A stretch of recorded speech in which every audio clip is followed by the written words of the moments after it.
و ملائکتہ، بے شک اللہ تعالیٰ اور اس کے فرشتے یصلون علی النبی، نبی پر رحمت بھیجتے ہیں، یعنی فرشتے تو رحمت کی دعا کرتے ہیں اور اللہ رحمت بھیجتا ہے۔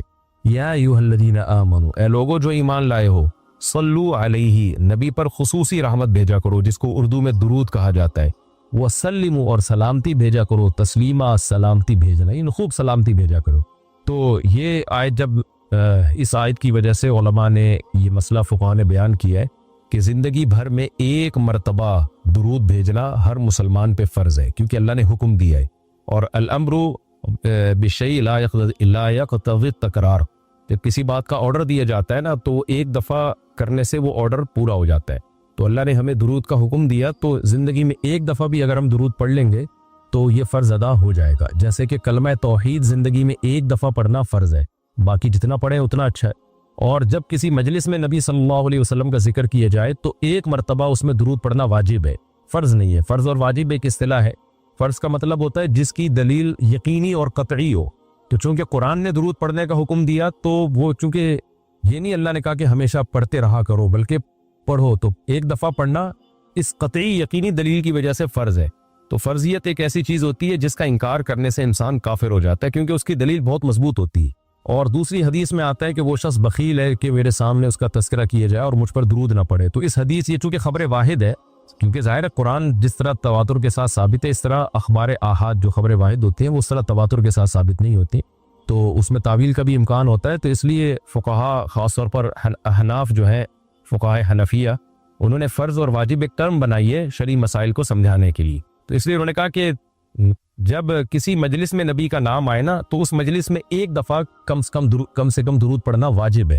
واجب کا درجہ تھوڑا سا فرض سے نیچے ہوتا ہے کیونکہ وہ حدیث سے ثابت ہے۔ تو اور پھر جب بار بار نبی کا نام آئے تو پھر بار بار پڑھنا واجب نہیں ہے کیونکہ اس میں حرج ہے۔ ہاں مستحب ضرور ہے کہ جتنی دفعہ پڑھیں، جب بھی نبی صلی اللہ علیہ وسلم کا نام آئے تو لازمی درود شریف پڑھا کریں، یہ تو مستحب ہے۔ نبی صلی اللہ علیہ وسلم نے فرمایا جس شخص نے مجھ پہ ایک دفعہ درود پڑھا اللہ اس پر 10 رحمتیں نازل کرتے ہیں اور اس کی 10 خطاؤں کو معاف کرتے ہیں۔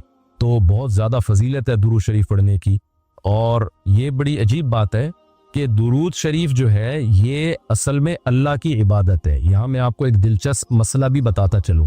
شرعی مسئلہ یہ ہے کہ جب ہم کوئی منت مانتے ہیں نا، منت کہ اگر اللہ نے میرے مریض کو شفا دے دی تو میں اتنے روزے رکھوں گا، میں یہ کروں گا، میں یوں کروں گا، تو اس عمل کو منت کہا جاتا ہے کہ باقی اگر آپ ٹھیک ہو گئے تو آپ پر لازم ہوتا ہے کہ آپ وہ کام کریں۔ تو منت میں یہ ضروری ہے کہ آپ جس چیز کی منت مانیں وہ عبادت مقصودہ ہو اور اس کی جنس میں سے لازم بھی ہو، یعنی عبادت میں کامل عبادت ہونی چاہیے، وہ عبودیت کا عنصر اس میں ہو۔ جیسے آپ نے منت مانی کہ اگر جو ہے میں امتحان میں پاس ہو گیا تو میں 3 روزے رکھوں گا، تو روزے عبادت ہے، مقصود ہے، یعنی عبادت مقصودہ میں سے۔ لیکن اگر آپ نے منت مانی کہ میں اگر امتحان میں پاس ہو گیا تو میں وضو کروں گا، تو وضو چونکہ مقصود نہیں ہے، عبادت مقصودہ نہیں ہے، وضو سے مقصد تو نماز ہوتی ہے، تو وہ منت آپ کے اوپر لازمی نہیں ہوگی۔ آپ نے اگر منت مانی کہ جی میں صدقہ کروں گا، تو صدقہ عبادت مقصودہ ہے اور اس کی جنس میں سے جو زکوٰۃ ہے وہ واجب بھی ہے۔ روزے کی جنس میں سے رمضان کا روزہ واجب ہے۔ آپ نے نفل نماز کی منت مانی تو بھی منت پورا کرنا آپ پر لازم ہے، کیونکہ نفل نماز جو ہے وہ عبادت بھی ہے اور اس کی جنس میں سے یعنی فرض نماز آپ پر لازم بھی ہے۔ تو اگر دونوں میں سے ایک شرط بھی نہیں پائی جائے گی تو منت پھر منعقد ہی نہیں ہوتی ہے۔ جیسے آپ نے کہا کہ میں جو ہے وہ اگر امتحان میں میں کامیاب ہو گیا، پاس ہو گیا، تو میں جو ہے اپنے والدین کی خدمت کروں گا، تو یہ خدمت ثواب تو بہت ہے لیکن عبادت مقصودہ نہیں ہے، عبادت مقصودہ نہیں ہے، تو یہ منت آپ پر پورا کرنا لازم نہیں ہوگی۔ خدمت تو کرنی چاہیے، ماں باپ کی خدمت سے بڑھ کر تو دنیا میں کوئی نیکی نہیں ہے، لیکن عبادت مقصودہ نہیں ہے۔ مقصودہ کا مطلب نماز، حج، یہ سب چیزیں جو ہے نا مقصود میں آتی ہیں۔ یہ کسی عارضے کی وجہ سے اللہ نے ہمیں حکم دیا ہے کہ تاکہ ماں باپ کو پریشانی نہ ہو۔ یہی وجہ ہے کہ اگر خدمت کے محتاج نہیں ہوتے تو پھر خدمت واجب بھی نہیں ہوتی، ان کی خدمت کے محتاج ہوتے ہیں تو واجب ہوتی ہے۔ لیکن نماز تو جب بھی ٹائم آئے گا آپ پر لازم ہوگی، زکوٰۃ تو سال گزرنے کے بعد جب بھی صاحب نصاب ہوں گے آپ پر لازم ہوگی، چاہے غریبوں کو ضرورت ہو یا نہ ہو، آپ پر تو زکوٰۃ واجب ہوتی رہے گی۔ تو اب علماء کا اختلاف ہوا ہے کہ اگر کوئی شخص درود شریف کی منت مانتا ہے تو کیا اس پر درود شریف کی منت پوری کرنا لازم ہے؟ تو بعض علماء نے کہا کہ نہیں، کیونکہ درود شریف بھی عبادت مقصودہ میں سے نہیں ہے۔ اس کی پہلے میں اور آسان مثال دیتا ہوں، جیسے تلاوت۔ علماء کہتے ہیں اگر کوئی یہ منت مانتا ہے کہ اگر میں امتحان میں کامیاب ہو گیا تو میں 3 پارے تلاوت کروں گا، تو یہ منت پوری کرنا بھی واجب نہیں ہے، کیونکہ قرآن پڑھنا بہت زیادہ ثواب تو ہے لیکن عبادت مقصودہ نہیں ہے، بلکہ مقصد قرآن سے کیا ہے کہ آپ کا دل بنے اور آپ کو آخرت کی یاد تازہ ہو، آپ کو شرعی حکام کا علم ہو۔ ثواب بہت ہے، ہر ثواب کا کام اصطلاحی عبادت نہیں ہوتا، خوب سمجھ لیں۔ عبادت کی بھی دو قسمیں ہیں، ایک عبادت ٹرم ہے، اصطلاح ہے، اور ایک عبادت مجازن ہم عبادت، ہر اچھے کام کو عبادت کہتے ہیں۔ اس لحاظ سے تو کھانا کھانا بھی عبادت ہے کہ اگر آپ کی نیت اچھی ہے اس سے، لیکن ایک ہوتی ہے مقصود عبادت، تو مقصودہ عبادت میں سے نہیں ہے۔ ثواب بہت ہے قرآن کی تلاوت کرنا، اللہ سے محبت کی علامت ہے، بغیر سمجھ کے پڑھنا بھی بہت بڑی نیکی ہے، قرآن بغیر سمجھ کے پڑھنا بھی، لیکن قرآن کی تلاوت کی منت جو ہے وہ منعقد نہیں ہوتی۔ تو اسی طرح اب یہ اختلاف ہوا ہے کہ اگر کوئی درود شریف کی منت مان لیتا ہے کہ اگر میں امتحان میں کامیاب ہو گیا تو میں 100 دفعہ درود شریف پڑھوں گا، تو کیا یہ منت پوری کرنا واجب ہے یا نہیں؟ تو بعض علماء کہتے ہیں کہ واجب نہیں ہے۔ وجہ اس کی ہے کہ درود شریف عبادت مقصودہ نہیں ہے، کیونکہ درود شریف کا مقصد تو یہ سید الانبیاء محمد صلی اللہ علیہ وسلم سے محبت کا اظہار، یہ نماز روزے کی طرح نہیں۔ لیکن راجح قول یہ ہے جس پہ فتویٰ دیا گیا ہے کہ یہ منت پوری کرنا واجب ہے، کیونکہ درود شریف عبادت مقصودہ ہے، اور عبادت مقصودہ ہے اور اس کی جنس میں سے واجب بھی ہے، فرض بھی ہے۔ تو فرض کیسے ہے؟ کیونکہ قرآن نے ہمیں حکم دے دیا، اب زندگی میں ایک دفعہ درود شریف پڑھنا فرض ہو گیا، یہ مسئلہ تو آسانی سے سمجھ میں آ گیا کہ فرض کیسے۔ اب یہ ایک سوال پیدا ہوتا ہے عبادت مقصودہ کیسے ہے؟ نبی صلی اللہ علیہ وسلم کی تو عبادت جائز ہی نہیں ہے۔ اس کا بڑا دلچسپ جواب دیا حضرات فقہا نے کہ درود شریف اصل میں اللہ کی عبادت ہے جو ہم اللہ کو خوش کرنے کے لیے کرتے ہیں، کیونکہ اللہ نے ہمیں آرڈر دیا ہے، اور اس میں عبادت کا عنصر، عبادت کہتے ہیں جس کی جو ہے وہ جس میں عبودیت کا عنصر ہو، آپ بطور غلام جو کام کر رہے ہو، جس میں آپ کو لاجک پوچھنے کی بھی اجازت نہیں ہوتی۔ جیسے 5 نمازیں فرض ہیں نا، کیوں فرض ہیں بھی؟ لاجک کی بھی ہمیں حکم نہیں، ہم نے پڑھنی ہے۔ روزہ فرض ہے، اس کی حکمتیں اللہ نے بیان کی، لیکن وہ حکمتیں نہ بھی ہو تو روزہ رکھنا پڑے گا۔ تو درود شریف بھی عبادت مقصودہ میں سے ہے، اس لیے کہ اللہ نے ہمیں حکم دیا، تو ہم اللہ کو خوش کرنے کے لیے اللہ کی غلامی کے طور پر پیغمبر پر درود بھیجتے ہیں۔ تو اس سے درود شریف کی اہمیت بہت زیادہ بڑھ جاتی ہے، اور اس میں بہت ساری حکمتیں حاصل ہو جاتی ہیں کہ ہم اللہ کو راضی کرنے کے لیے، کیونکہ اللہ نے ہمیں حکم دیا ہے، جیسے نماز کا حکم دیا، زکوٰۃ کا حکم دیا، اللہ نے کہا کہ تم یہ عبادت کرو گے میری، یہ ہوگی میری، کیونکہ دعا عبادت ہے۔ دعا میں کیا ہوتا ہے؟ ہم اللہ سے بھکاریوں کی طرح مانگتے ہیں، تو اللہ نے کہا اور دعائیں تم مانگو نہ مانگو، یہ والی تو اسپیشلی تم پہ فرض ہے۔ ایک تو طلاق دعا مانگنا ہے نا، لیکن اسپیسیفک کوئی مخصوص دعا مانگنا تو فرض نہیں ہے، لیکن یہ والی دعا مانگنا ہم پہ اللہ نے فرض کیا ہے کہ تم نے پیغمبر کے لیے رحمت کی دعا کرنی ہے، یہ تم پہ فرض ہے، یہ مجھے خوش کرنے کے لیے فرض ہے۔ تو یہ عبادت ہے، لیکن اللہ کی عبادت ہے اور نبی کے لیے دعا ہے یہ۔ تو اس سے درود شریف کی اہمیت بھی بہت بڑھ جاتی ہے، اور ہمیں سید الانبیاء صلی اللہ علیہ وسلم کی اہمیت کا بھی پتہ چلتا ہے کہ اللہ نے پیغمبر پہ درود بھیجنے کو اپنی عبادت قرار دے دیا ہے۔ تو سید الانبیاء صلی اللہ علیہ وسلم کی بھی ویلیو بہت زیادہ بڑھ جاتی ہے۔ جیسے قرآن میں آتا ہے نا کہ وَرَفَعْنَا لَكَ ذِكْرَكَ، ہم نے آپ کے تذکرے کو بلند کیا ہے۔ تو کیسے بلند کیا؟ علماء نے اس کا جواب دیا کہ نماز میں بھی درود شریف ہے، اور اتحیات میں نبی صلی اللہ علیہ وسلم پہ سلامتی بھیجنے کو اتحیات کا حصہ بنا دیا گیا ہے، اور اذان میں اشہد ان لا الہ الا اللہ کے ساتھ اشہد ان محمد رسول اللہ کو بھی ایڈ کیا گیا ہے۔ تو اس سے سید الانبیاء صلی اللہ علیہ وسلم کی بہت زیادہ فضیلت ثابت ہوتی ہے۔ تو اس لیے درود شریف کا اہتمام کرنا چاہیے۔ جیسے شریعت میں بعض عبادتیں بعض اوقات میں زیادہ پسندیدہ ہیں، آپ دن میں نوافل پڑھیں اس کا بھی ثواب ملتا ہے، لیکن یہ نوافل آپ رات کے آخری حصے میں پڑھیں تو تہجد بن جائے گی، بہت زیادہ ثواب ہو جائے گا۔ آپ روزہ رکھیں، عام دنوں میں ثواب ہے، عید جمعرات کو زیادہ ثواب ہے، ایام بیز میں زیادہ ثواب ہے، رمضان کا تو بہت ہی زیادہ ثواب ہے، عاشورہ کا بھی ثواب ہے۔ تو جیسے جتنی بھی عبادتیں ہیں وہ خاص دن اور خاص اوقات میں ان کی فضیلت بڑھ جاتی ہے، تو ایسے ہی درود شریف کے بارے میں حدیث میں آتا ہے کہ عام دنوں میں بھی درود شریف میں بہت ثواب ملتا ہے، لیکن صحیح حدیث سے یہ بات ثابت ہے کہ جمعے کے دن درود شریف پڑھنا عام دنوں سے زیادہ افضل۔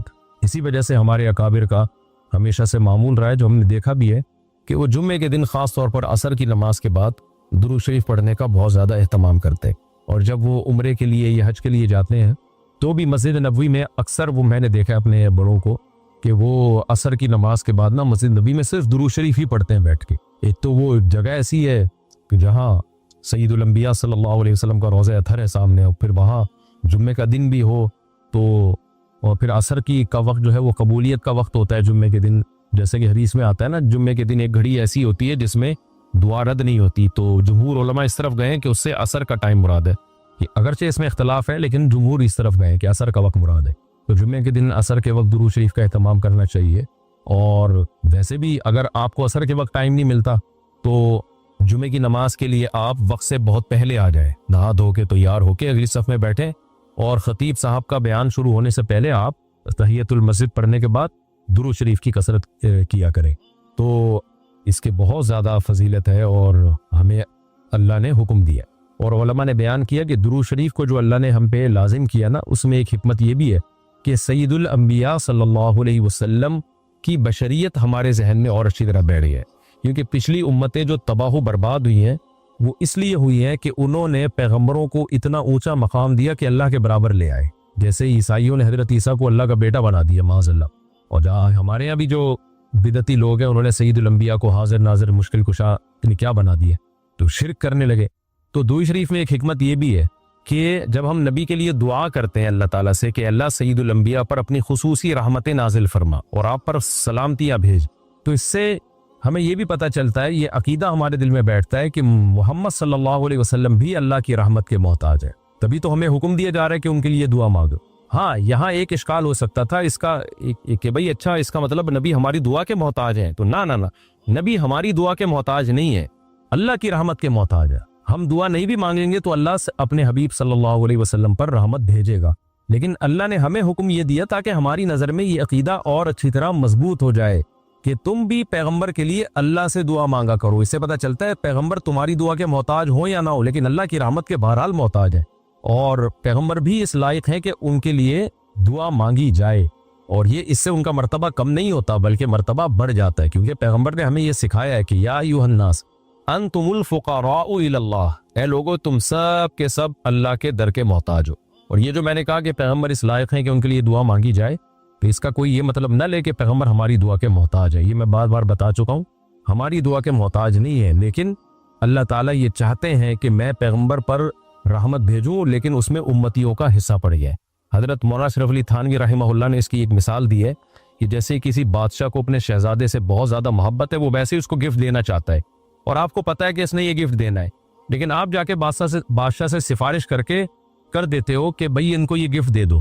اس میں آپ کا مقصد یہ ہوتا ہے کہ بادشاہ نے تو کرنا ہی ہے, تو بادشاہ کے دل میں ہمارا مقام بھی بڑھ جائے گا کہ دیکھو جو کام میں چاہتا ہوں تو یہ بھی مجھ سے وہی چاہتا ہے, اور اس سے نبی صلی اللہ علیہ وسلم سے بھی آپ کا تعلق بڑھ جائے گا, اور یعنی جو شہزادہ ہے نا اس سے بھی تعلق بڑھ جائے گا آپ کا. تو جب ہم اللہ سے دعا مانگتے ہیں نبی کے لیے تو ہمارا اللہ کا ریلیشن بھی بڑھتا ہے, اس سے اللہ خوش ہوتا ہے کہ دیکھو میرے حبیب کے لیے یہ بھی مجھ سے کہہ رہے ہیں رحمت بھیجنے کا, اور سید الانبیاء سے بھی ہمارا تعلق بڑھ جائے گا. قیامت کے دن یہ چیز سفارش میں معاون اور مددگار ہو. مفتی صاحب میں پنجاب سے میری شادی کی عمر ہو گئی, اور جب شادی کی بات کرتا ہوں تو ابو سے تو اماں سے اجازت لو, اماں اجازت نہیں دے رہی. ابو ساری زندگی لگ رہا ہے اماں سے پوچھ گئی, سارے کام کرتے رہے ہیں, زندگی کے اہم فیصلے باپ کو خود کر لینے چاہیے. تو باقی یہ کہ پوچھو ہی نہیں, کر لو, اگر آپ کما رہے ہو تو کر لو. ابا کو منع کرنے کا رائٹ ہی نہیں ہے نا. اگر کوئی شخص کما رہا ہے, بیوی کو اپنے خرچے پہ پال سکتا ہے, تو ابا کو اسے شادی سے روکنے کا اللہ نے رائٹ ہی نہیں دیا ہے. اس لیے باپ کی اطاعت اس موقع پہ لازم نہیں ہے. آپ کر کے بتا دو, کوشش کرو ابا مان جائیں, اماں بھی مان جائیں, نہیں مانے تو پھر کر کے بتا. ورنہ میں تو ایک ہی میری ہوتی, دوسری پہ کون مانتا ہے, کوئی بھی نہیں مانتا. میں اپنی والدہ کے پاؤں پکڑتا تھا, والدہ ایسے یوں دیتی, تو میں نے کہا یہ بھائی یہ نہیں ہوگا, کوئی بھی نہیں مانے گا. تو پھر 15 دن کے بعد بتایا میں نے کہ 15 دن پہلے میں شادی کر چکا ہوں. اس کے بعد پھر تیسری بھی 14. کیا اجتماعی دعا ثابت ہے؟ اجتماعی دعا تو ثابت ہے فی نفسی, لیکن فرض نمازوں کے بعد اجتماعی دعا کسی بھی صحیح یا ضعیف, ایک روایت ہے ضعیف ہے, وہ بھی اس میں ایک دفعہ کا ذکر ہے. علماء بیان کرتے ہیں, یہ فقہ حنفی میں تو باقاعدہ یہ اصول ہے, اصول فقہ کی کتابوں میں, کہ وہ عمل جو بار بار ریپیٹ ہو رہا تھا نبی کے دور میں, اگر اس میں ہمیں کوئی ایک صحیح حدیث مل بھی جائے تو وہ بھی قابل قبول نہیں ہے. حسامی ہے اصول فقہ کی کتاب, فقہ حنفی کی نور الانوار ہے, یہ فقہ حنفی کی اصول فقہ کی کتاب ہے. اصول الشاشی ہے, ما عمت بہ البلوا, وہ چیز جس میں ابتلا بہت زیادہ ہو تو سوال پیدا ہو تو اس کو بیان ایک نے کیوں کیا. تو یہ کام تو 5 نمازوں میں ہو رہا تھا اجتماعی دعا, تو ایک روایت میں کیوں ملتا ہے؟ اس کو تو بہت سارے لوگ بیان کریں نا, اور وہ روایت بھی ضعیف ہے, اور اس روایت میں بھی اجتماعی دعا کا ذکر نہیں ہے. بس اتنا ہے کہ نبی نے ہاتھ اٹھائے, تو اب اس سے اخذ کر کے نبی نے اٹھائے تو صحابہ نے بھی اٹھائے ہوں گے, پھر صحابہ نے اجتماعی بہت ساری چیزیں نکال لی ہیں میرے بھائی. اور جو فقہ حنفی کو فالو کرتے ہیں ان کو تو ویسے بھی چاہیے کہ ہم قرآن و سنت کی وہ تشریح کو فالو کرتے ہیں جو امام ابو حنیفہ سے منقول ہے. یعنی قرآن و حدیث کی تشریح میں جب اختلاف ہوگا تو ہم چاروں ائمہ کو برحق سمجھتے ہیں، لیکن عمل کے طور پر پریکٹیکلی فالو کس کو کرتے ہیں؟ فقہ حنفی کو۔ یہی مطلب ہوتا ہے نا حنفی ہونے کا۔ تو فقہ حنفی کی تو کسی کتاب میں نہیں ہے کہ فرض نماز کے بعد اجتماعی دعا مانگنی چاہیے، نہ فقہ شافعی کی کسی کتاب میں، نہ فقہ حنبلی کی کسی کتاب میں، نہ فقہ مالکی، تو چاروں فقہی مذاہب کی کسی کتاب میں نہیں ہے۔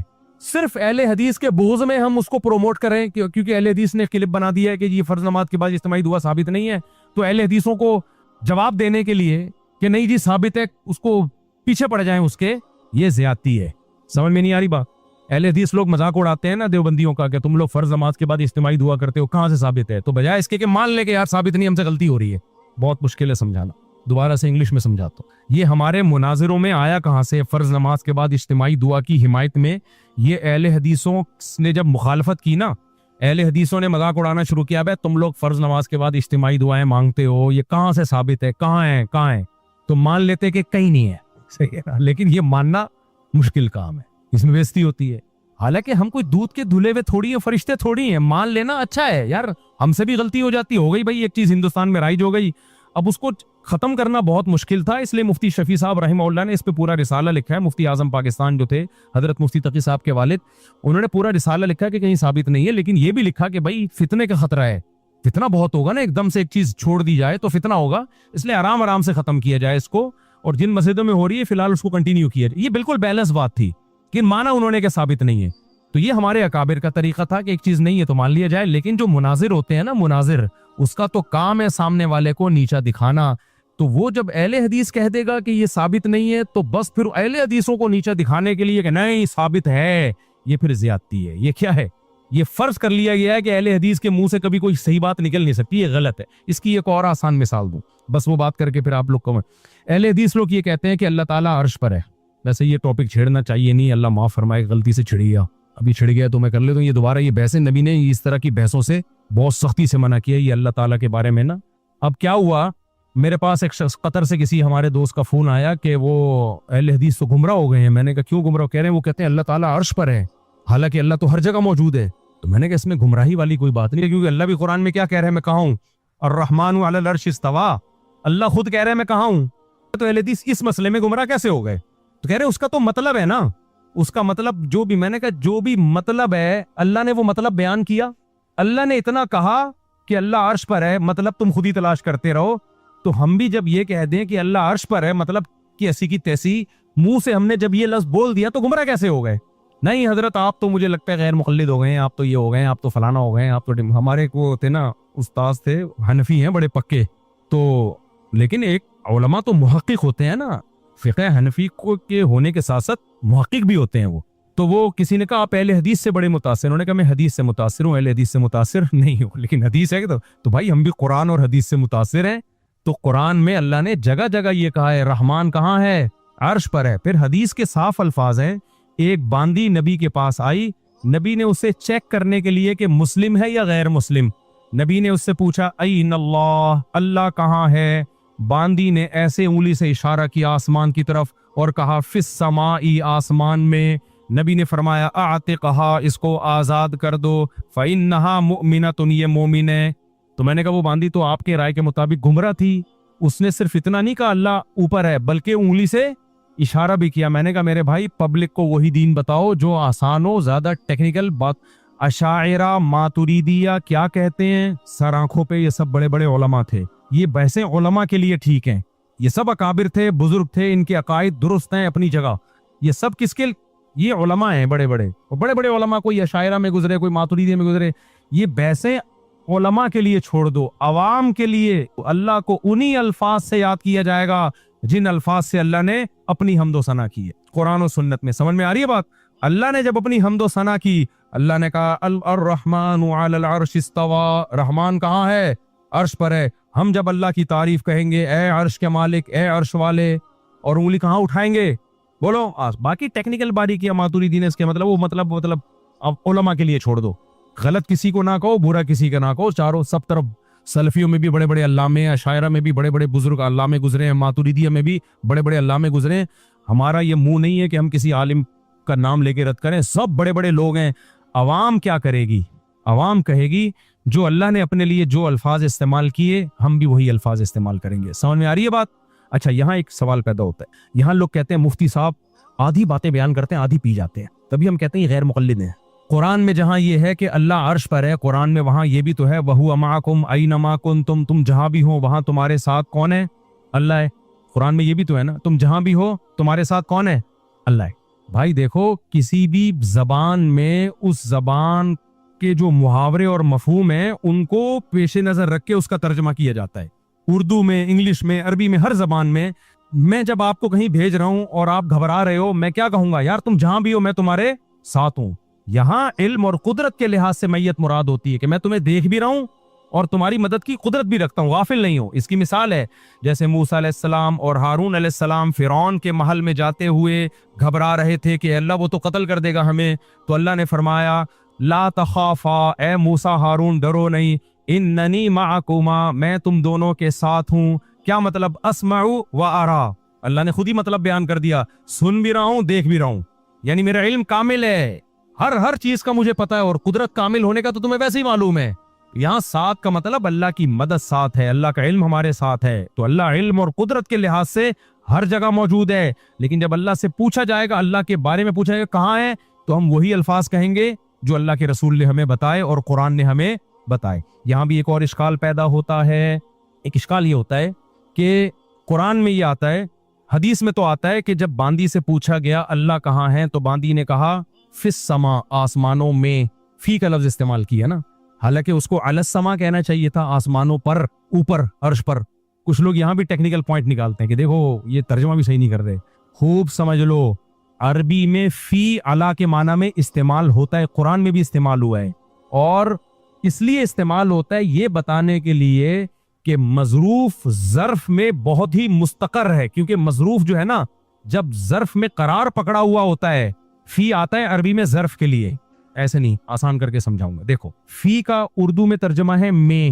ہم جب کہتے ہیں یہ چیز اس میں ہے تو مطلب کیا ہوتا ہے کہ اس چیز میں اس چیز کو قرار حاصل ہے, یہ ہل نہیں سکتی, بہت مضبوط قرار حاصل ہے اس کو, اتنا مضبوط قرار ہے.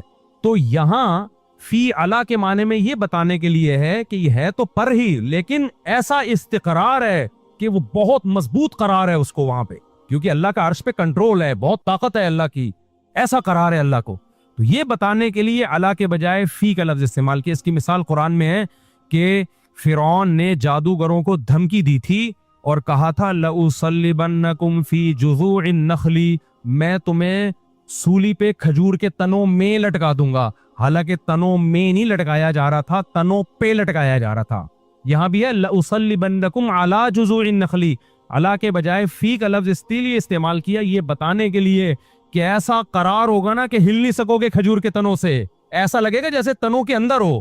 تو ہمیں قرآن میں اس کی مثال ملتی ہے کہ فی علا کے معنی میں استعمال ہوا ہے. تو باندی نے جب کہا نا فی السما, آسمانوں میں, مطلب آسمانوں میں نہیں ہے, آسمانوں پر ہے, عرش پر ہے. اس کی کیفیت ہمیں معلوم نہیں ہے, اس میں بحث کی ہمیں اجازت نہیں ہے. اب اجازت نہیں ہے تو میں نے کیوں بحث کر لی, پھر سوال پیدا ہوتا ہے. تو سوال یہ اس لیے پیدا ہوتا ہے کہ یہ بحث اچھالی جاتی ہے. کل بھی کسی نے اس طرح کی بحث اچھالی ہے, تو مت اچھالو ایسی بحثیں, جس کا جو نظریہ ہے وہ رکھے. لیکن اگر کوئی اہل حدیث یہ بول دیتا ہے اللہ عرش پر ہے, تو دیوبندی لوگ جذباتی ہونے کی کوشش نہ کریں, اس کو دیوبندیت کا مسئلہ نہ بنائیں, اس کو نیچا دکھانے کی کوشش نہ کریں. بہتر ہے حق کو مان لیا جائے تمیز سے. تو عوام کے لیے باقی کسی بزرگ کو, اشاعرہ, ماتوریدیہ, یہ سارے بڑے بڑے علامے تھے, بزرگان دین تھے, ان کو ہم گمراہ نہیں کہہ سکتے. ہم کہہ رہے ہیں وہ علماء کے لیے. کس کے لیے وہ بحثیں؟ علماء کے لیے. علماء کو پڑھنے دو, مدارس میں بحث کرنے دو. عوام کے لیے جو اللہ کی طرف سے پیکیج ہے وہ وہی پیکیج ہے. قرآن و حدیث کی ظاہری نصوص ہیں. اللہ کہاں ہے؟ عرش پر ہے. کیسے ہے ہمیں نہیں پتا بھائی. دیکھو اس کو کہتے ہیں تشبیہ اور تعطیل سے بچنا. جو اللہ نے اپنے لیے صفات استعمال کی ہیں ان کی نفی بھی مت کرو اور ان کو مخلوق کے مشابہ بھی قرار مت دو.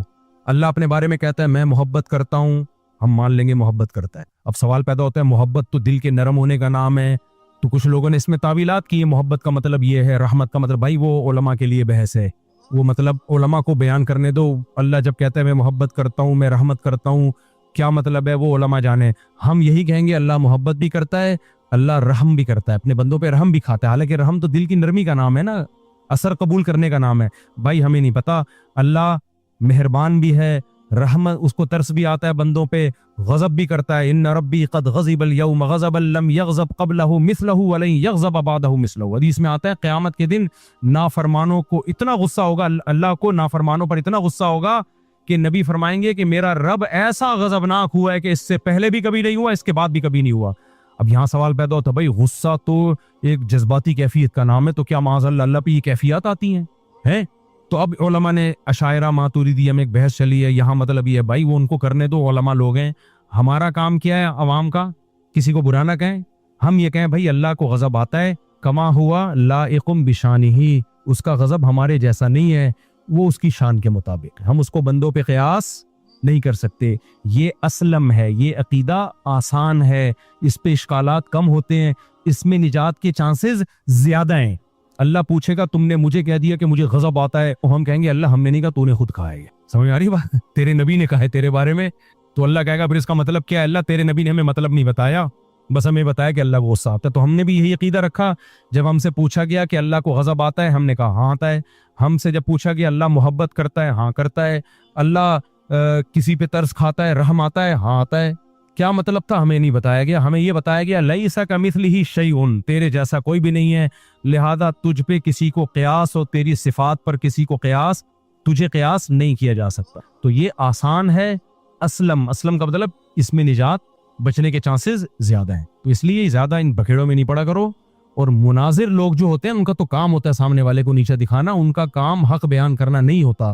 اور مفتیان کرام سے دین پوچھا کرو جو باقاعدہ اداروں سے فارغ ہو. تو میں جو بات کر رہا ہوں یہ علماء دیوبند کی بھی جو بھی صحیح علماء ہیں نا، جو علماء دیوبند میں جو مدارس میں افتاء کا کام کر رہے ہیں، باقاعدہ پڑھے لکھے ہیں، ان کی بھی یہی رائے ہے. میں نے کوئی الگ رائے قائم نہیں کی ہے، لیکن بات وہی ہے کہ دلائل کو فالو کرنا چاہیے، دلیل کو فوکس کرنا چاہیے. اب اس میں بحث نہ کریں، کیونکہ ان مسائل میں بحث کرنا بھی غلط ہے. خود کر لی، اب بول رہے ہیں ہمیں بولنے کو نہیں. ہمارے مسلمانوں ہاں تو بات تو اجتماعی دعا کی پوچھی گئی تھی، وہ تو کمپلیٹ کر دوں. تو فقہ حنفی کی کسی کتاب میں بھی نہیں لکھا ہوا، بلکہ اس کے خلاف لکھا ہوا ہے. فقہ حنفی کی جتنی فتوے کی کتابیں، عربی اردو کی بات نہیں کر رہا، اردو تو آج کی لکھی ہوئی ہے نا، اصل تو فقہ حنفی عربی میں ہے. تو اس میں تمام میں یہی ہے کہ ثابت نہیں ہے. ہاں علامہ ظفر احمد عثمانی رحمہ اللہ نے وہ کیا ہے کچھ، لیکن وہ تو بہت بات کے ہیں نا، اصل تو پہلے سے چلا رہا ہے فقہ. تو وہ علامہ ظفر عثمانی کی رائے لوگ لے رہے ہوتے ہیں. سوال یہ ہے کہ KPK میں خصوصاً اتنے بڑے آپریشن ہوئے لیکن دہشت گردی ختم نہیں ہوئی. اگر نہ ہوتے نا تو یہ اور زیادہ بڑی بھی ہوتی. میں کوئی گورنمنٹ نہیں ہوں جو مجھ سے وہ سوال پوچھو، یہ جا کے فوجیوں سے پوچھو. سمجھ میں آ رہی ہے بات؟ میں تو صرف ملک کی بقا کی بات کرتا ہوں آپ کے سامنے، کہ جب بھی دہشت گردی کے خلاف حکومت کام کر رہی ہو تو اعتراضات کر کے کیڑے نکالنے کے بجائے حکومت کا ساتھ دے کے دہشت گردوں کے خلاف اس آپریشن میں یا تو شریک ہو جاؤ یا زبان سے فیور کرو بس. باقی حکومت کے سارے کاموں کے نہ میں نے ٹھیکے لیے ہوئے، نہ مجھے کوئی پیسے ملتے ہیں حکومت سے. اگر رمضان کا روزہ توڑ دیا جائے اور کفارہ اور ہدیہ دینے کی بھی ہمت نہ ہو تو کیا کرنا چاہیے؟ رمضان کا روزہ اگر جان کر توڑا ہے، اور توڑا ہے کس طریقے سے، یا تو بیوی سے ہم بستری کر لی یا کھانا کھا لیا، کیونکہ بعض روزہ توڑنے کے طریقے ایسے ہیں اس سے کفارہ نہیں لازم ہوتا، گناہ ہوتا ہے، روزہ بھی ٹوٹ جائے. جیسے کسی نے ہینڈ پریکٹس کر لی، اللہ بچائے اس بیماری سے، تو اس سے روزہ تو ٹوٹ جائے گا رمضان کا، لیکن کفارہ لازم نہیں ہوگا. تو اگر بیوی سے ہم بستری کر لی ہے، یا خدا نخواستہ کسی بدبخت نے زنا کر لیا ہے، یا کھانا کھا لیا ہے، پانی پی لیا ہے پیاس کی شدت کی وجہ سے، تو پھر 60 روزے رکھنے پڑیں گے اس کو. تو اس میں 60 ہی رکھنے پڑیں گے. ہمت نہیں ہے تو سردیوں میں رکھ لے، دسمبر جنوری میں رکھ لے، جب دن چھوٹے ہوتے ہیں، موسم ٹھنڈا ہوتا ہے. اور اگر اتنا بوڑھا آدمی ہے کہ روزے رکھنے کی طاقت ہی نہیں ہے اس میں، یا ایسی بیماری ہے کہ ناممکنات میں سے نہ دسمبر میں رکھ پائے گا نہ جنوری میں رکھ پائے گا، اس کی طاقت ہی نہیں ہے، ڈاکٹر کہیں گے کہ بھئی آپ بیمار ہو جاؤ گے، آپ کے اندر نام. ڈاکٹر بھی 1-2 نہیں ہیں، آج کل ڈاکٹر بھی ڈھیلے ڈھالے آتے ہیں. کئی ڈاکٹر اس کو بول دیں کہ واقعی آپ کی جیسے شوگر بعض لوگوں کو اتنی خطرناک لیول کی ہوتی ہے کہ وہ کھائے بغیر نہیں رہ سکتے. تو ایسی صورت میں پھر 60 غریبوں کو 2 ٹائم کا کھانا کھلاتے. اگر اس کے بھی پیسے نہیں ہیں، خود اتنا غریب ہے، لوگوں کو چاہیے تعاون کر لیں اس کے ساتھ، پھر بھی نہیں ہے تو پھر مجبوری ہے. پھر اللہ جب طاقت دے گا تو کر لے، نہیں تو اللہ معاف سے توبہ استغفار کرے. حدیث میں ایسا واقعہ ہے تو آپ صلی اللہ علیہ وسلم نے صحابی کو حکم دیا تھا کہ صدقہ کر لو تھوڑا بہت، تو انہوں نے کہا وہ بھی نہیں ہے. ایک صحابی نے روزے کی حالت میں جب رمضان میں ہم بستری حرام تھی، بیوی سے ہم بستری کر لی، تو وہ کہتے ہیں اچھا خیر، تو نبی نے حکم دیا 60 روزے رکھو. ان میں طاقت نہیں تھی 60 روزے رکھنے کی، تو نبی نے حکم دیا 60 غریبوں کو کھانا کھلاؤ. انہوں نے کہا پیسے ہی نہیں ہے. تو پھر نبی نے حکم دیا کچھ صدقہ کرو، وہ بھی نہیں تھے. تو نبی نے کہا کہ لوگوں کو کہا کہ چندہ کر کے لاؤ، ان کو کچھ پیسے دو تاکہ یہ صدقہ کر لیں. تو چندہ کر کے لوگوں نے کچھ پیسے دیے ان کو اور کہا کہ صدقہ کرو. انہوں نے فرمایا کس پہ صدقہ کروں؟ فرمایا غریب پہ. فرمایا کہ مدینہ میں مجھ سے زیادہ غریب کوئی نہیں ہے. نبی مسکرائے, فرمایا کھاؤ. کیسے اچھے اچھے واقعات ہو جاتے ہیں. انہوں نے کہا اپنے سے زیادہ غریب کو دوں؟ فرمایا کھاؤ.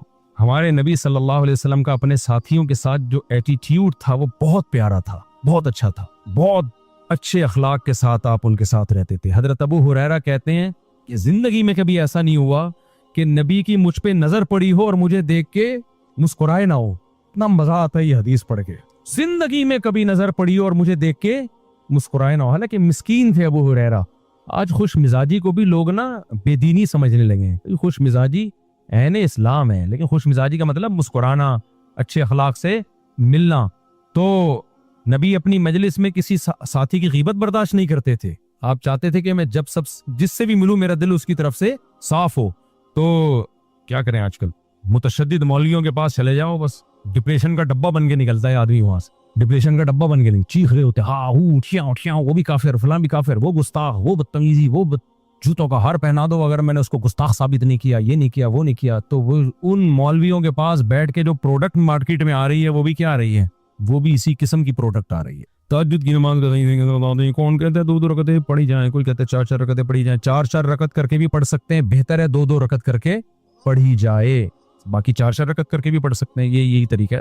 8 رکعتیں پڑھ لیں, 4 رکعتیں پڑھ لیں, 2 رکعت نہ, some thing is better than nothing. کچھ نہیں ہوتا, کم از کم 2 رکعت ہی پڑھ لیں. مفتی صاحب جب صبح کی نماز پڑھی ہوں تو اس کی کوئی سنت پڑھ سکتے ہیں یا نہیں؟ جب صبح کی فجر کی فرض نماز جب کھڑی بھی ہو تو سنتیں پڑھنا جائز ہیں یا نہیں ہے؟ حقیقت یہ ہے کہ اس مسئلے پر ابھی تک میں نے پورے طریقے سے تحقیق کی نہیں ہے, اس لیے میں کچھ بولتا ہی نہیں اس بارے. جب میں مکمل پوری ریسرچ کر لوں گا ریفرنسز کے ساتھ پھر میں اس مسئلے پہ بات کروں گا. سوال پیدا ہوتا ہے اب تک کیوں نہیں کی ہے, اس لیے کہ اس سے بڑے بڑے مسائل پر کر رہا ہوں میں ابھی تک. سمجھتے ہو؟ اتنی بات تو فقہ حنفی میں بھی ناجائز ہے کہ جس جگہ جماعت ہو رہی ہو وہاں کھڑے ہو کے نماز پڑھنا بالکل جائز نہیں ہے. لوگ ادھر ہی کھڑے ہو کے نماز پڑھ رہے ہوتے ہیں. تو باقی مسجد کے دروازے پر یا کہیں کونے میں جا کے کرنا جائز ہے یا نہیں, اس بارے میں احناف کے دلائل ہیں کیا میں نے پوری طرح سے مطالعہ کیا نہیں ہے اس کا. تو جب تک کیا نہیں ہے تو میں اس پہ لب کشائی کر نہیں سکتا. اچھا, دوسری یہ فقہ حنفی ہے بھی یا نہیں ہے, یہ بھی میری تحقیق نہیں ہے. بعض دفعہ وہ فقہ حنفی ہوتا نہیں ہے, کھاتے میں ڈالا گیا ہوتا ہے فقہ حنفی کے. امام صاحب کا یہ قول بھی نہیں ہوتا, نہ صاحبین کا قول ہوتا ہے. تو یہ پوری چیزوں پہ تحقیق باقی ہے, جب کر لوں گا تو مارکیٹ میں انشاءاللہ لے آؤں گا. ابھی ہمارے ایک دوست ہیں مسقط میں, انہوں نے مجھ سے مسئلہ پوچھا کہ ایک آدمی کھڑے ہو کے نماز پڑھ ہی نہیں سکتا, کھڑے ہو کے نماز پڑھ سکتا ہے, رکوع اور سجدہ نہیں کر سکتا وہ. تو احناف یہ کہتے ہیں کہ پھر وہ پوری نماز بیٹھ کے پڑھ سکتا ہے, قیام بھی ساقط ہو جاتا ہے. تو میں نے کہا میری اس مسئلے پہ تحقیق نہیں ہے, لیکن اب ہو گئی ہے تحقیق, تو بڑی شاندار جاندار ہو گئی ہے. ہم مسلمانوں میں ملاوٹ کوئی خالص جھوٹ, جاپان میں جھوٹ نہیں بولا جاتا, دوسرے غیر مسلم ممالک میں ملاوٹ فرمائے اللہ تعالیٰ. بھائی کچھ چیزیں غیر مسلموں میں اچھی ہو سکتی ہیں, اور یہ عربوں میں بھی تھا. عربوں میں مسلمانوں میں کچھ لوگ ایسے تھے, جیسے یہودی جو مسلمان ہوئے نا, ان میں تو بہت سے منافق تھے. جو گیٹ اپ مسلمانوں والا تھا اندر سے کیا تھے, وہ کافر تھے. لیکن قریش میں جو پکے کافر تھے وہ اچھے تھے زیادہ, وہ جھوٹ نہیں بولتے تھے. حضرت ابو سفیان جب غیر مسلم تھے تو بھی جھوٹ نہیں بولتے تھے. وہ عرب جب غیر مسلم تھے تو بھی سخی تھے, رشتہ داری نبھاتے تھے. تو یہ ساری چیزیں ان میں تھی. تو کسی غیر مسلم میں چند باتیں اچھی ہو سکتی ہیں. تو جاپانیوں کے بارے میں مشہور ہے کہ جھوٹ نہیں بولتے, لیکن سارے ایسے نہیں ہیں. وہاں بھی میں نے 2 نمبریاں کے واقعات سنے. جاپان میں جب گیا, مجھے ایک پٹھان دوست نے بتایا کہ مجھے جاپانی نے جو نچوڑا ہے نا, تو پھر جاپانی جب نچوڑتا ہے تو وہ نچوڑتا بھی جاپانی میں ہے. وہ ایسا کام کرے جاتا ہے, کہہ رہے بس بنیان رہ گیا, بس باقی تو سب لوٹ گیا. تو میجورٹی کے بارے میں کہا جا سکتا ہے کہ جھوٹ نہیں بولتے, اور میجورٹی میں ایمانداری کا عنصر ہے. یہ کہاں سے آیا؟ ان کی جو حکومتیں ہیں انہوں نے ان کی بچپن سے ٹریننگ کی ہے. حکومتوں کی مینجمنٹ ہے یہ.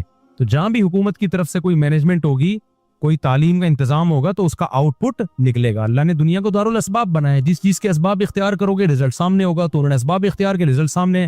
ہمارے ملک میں ایسے اسباب نہیں ہیں. ہمارے ہاں بچہ اسکول جانے کے بعد ہی جھوٹ بولنا سیکھتا ہے. وہ ٹیچر لیٹ آتا ہے, حاضری پوری لکھ رہا ہوگا, ٹائم پہ آیا ہوں, تو بچہ وہیں سے جھوٹ کیا ہوتا ہے. ماں باپ اس کو سچ سکھا رہے ہوتے ہیں, یونیورسٹیاں اس کو جھوٹ سکھا رہے ہوتے ہیں.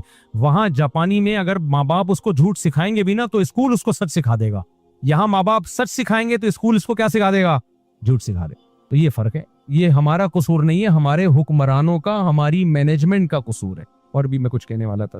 انتخابات میں جس ملک میں وہاں سے لوگ جیتتے ہوں جہاں سے کھڑے ہی نہیں ہوئے تو ایمانداری گئی تل نہیں. اب ایمانداری کہاں؟ شفاف انتخابات. ہمارے ہو گیا. آخری سوال, میں نے زندگی میں کچھ کرنا ہے، اس کے لیے میں ڈائری لے کر بیٹھا اور لکھنا شروع کیا. میں نے آخرت کو ہدف بھی بنایا اور بھی بہت کچھ لکھا، لیکن عمل کیسے ہوگا؟ میں سافٹ ویئر انجینئر ہوں اور اچھی تنخواہ ہے، کیا میں یہ فیلڈ چھوڑ دوں یا اس میں محنت کروں؟ نیز دین کا علم کتنا اور کیسے سیکھوں؟ آپ سافٹ ویئر انجینئر ہیں تو اسی کو آخرت کا ذریعہ بنائیں، اس کو چھوڑیں نہیں.